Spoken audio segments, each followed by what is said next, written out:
Hi everyone! And thank you so much to all my supporters. Magluto tayo ngayon ng sinigang na isda. Yan, nagpainit na ako ng kawali. Naglalagay na tayo ng olive oil.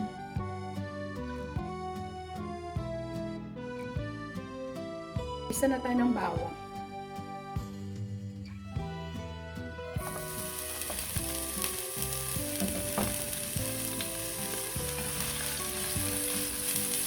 Sunod na natin ang sibuyas.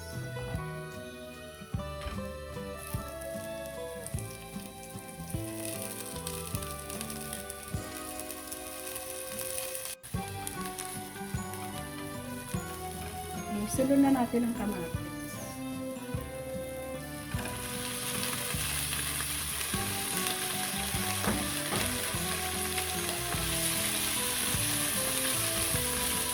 Lagyan na natin ang konting asin. Takipan lang muna natin. Ilagay ko na ang isda.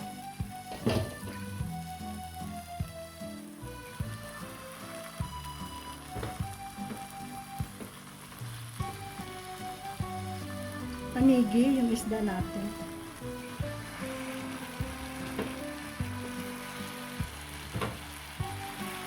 Na natin ang tubig.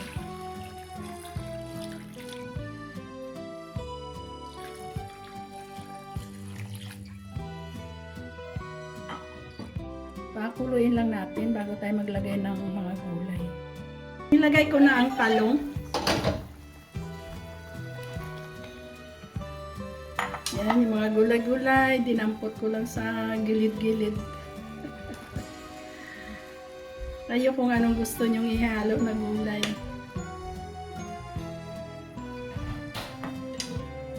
Maglagay na ako ng patis. Maglagay na ako ng kaunting paminta. Para mabawasan yung langsa-langsa niya.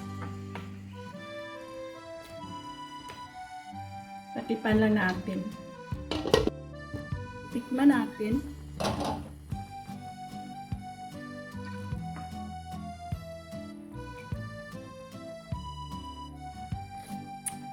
Sarap. Timplahin nyo lang ayon sa inyong panglasa.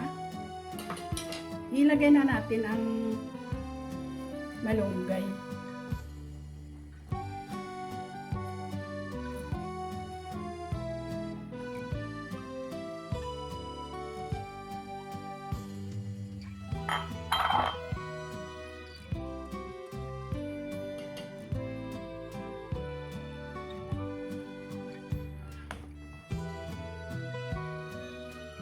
Lalagyan na natin ng kaunting kalamansi. Mga 2 piraso lang ito kaninang pinigang. Okay. Ayan na ang ating sinigang na tanigi. Sarap.